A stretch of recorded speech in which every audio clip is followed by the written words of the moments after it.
Hi, welcome to the Faith to Conquer Fear Inspirational Moments with me, Christy Demetrakis. I'm the author of Faith to Conquer Fear, Inspiration to Achieve Your Dreams, and Faith to Conquer Fear, The Journey. Before we get started today, I want to invite you to follow me. There should be a button at the bottom of the video that allows you to follow me and see every time I go live. So hopefully you're enjoying the information that you're seeing and would be interested in continuing to see that information. So hit the follow button. The other thing I would ask you in advance is once you get to the end of this video, and even if before you get to the end, if you like what you're hearing, would you please just hit that share button and share it for me on your timeline. This is a great way to get a message that you find valuable out and a way to really share this message with the world. Again, this is the Faith to Conquer Fear message that everybody needs. And so I want to thank you in advance for doing that and helping to get the word out. The other thing I want to do is talk to you today about a subject that I spoke on this morning. I taught our Sunday school lesson this morning and I spoke from the book of Haggai. Haggai, not Hagar, which is who I actually thought it was when I signed up to teach it, but Haggai. Haggai is one of the 12 minor prophets in the Old Testament. And if you're not thinking right off the bat where the book of Haggai is, if you go to the very end of the Old Testament, just before you get to the book of Matthew and you work your way backwards, it's the third book in. So you have Malachi, then Zechariah, then Haggai. And so Haggai is only 2 chapters long, but there is a ton of information in those 2 chapters. Let me be the first to tell you. There's a ton. I could have talked about Haggai for a few hours and I only had an hour to do it this morning. But we had a wonderful class, and there's 2 key themes, so hopefully this will encourage you to go back and read the book of Haggai. But there are 2 key themes that come out of the book of Haggai. The first is God's charge to them to rebuild Solomon's temple that was destroyed by King Nebuchadnezzar, the king of Babylon, 66 years before this book of Haggai was written. So that was the first theme. The second theme, which is the one I really want to talk about today, is the theme of misplaced priorities.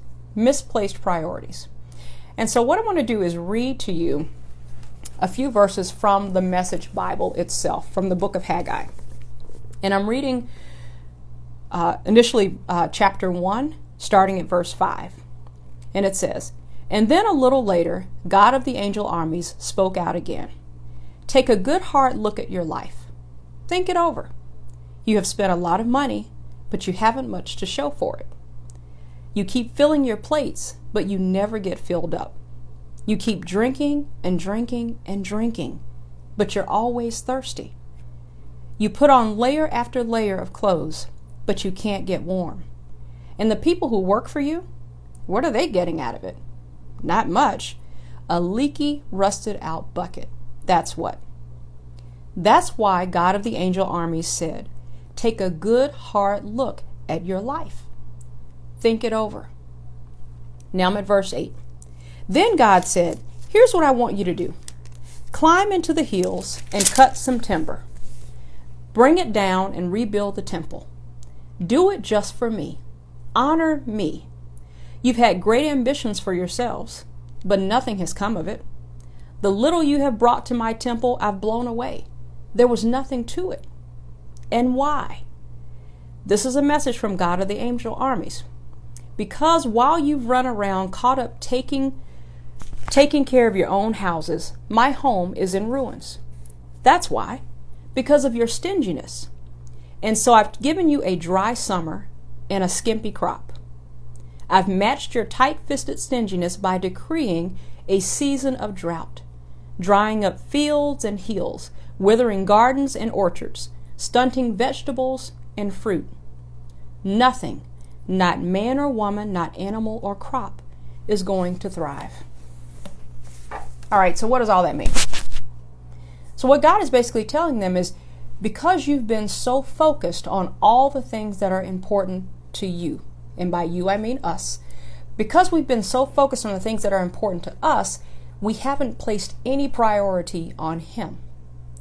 And until we choose to do that, none of the things we do is going to last and is going to be successful long term. And as I think about our lives, because that was a very agricultural based society. So to have a drought and your fields dry up was a huge, that was a terrible thing for them in that culture and in that time. For many of us, that is not our situation. But we are so they were very focused on their crops and their houses and all those things. And for us, we're very focused on our jobs. We get overly focused on our children. We get focused on being the head of this company and on the board of this company and the director of and the president of, and all these different things that take our attention and therefore take our focus off of God. And so when I talk about misplaced priorities, it's not to say that those things are not important, but are we prioritizing the things of God first? And what God has told these people is, as long as you continue to put yourselves first, the things that you want are not going to be as successful as they could be. You can still grow crop in a drought. It just won't be the harvest that it could have been had you gotten plenty of rain. And so that's my challenge to you today is, are we placing our priorities in the right order? God goes on to say in the book of Haggai, if you continue to read it, he assures them, he gives them the promise that once they turn their hearts back to him, all of the things that their hearts desires, their crops will be bountiful, all of the things that they want will be better. All they have to do is turn their hearts to him.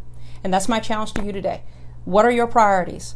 Are we focused on the things of God first, so that the things that we want for ourselves will turn out better and will be more fruitful?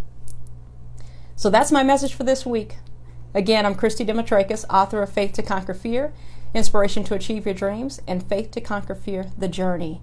If you enjoyed this message or you've enjoyed any of the previous videos I've shared over the last few weeks, I encourage you, please share it with your friends, and follow me so that you'll know when I go live next time.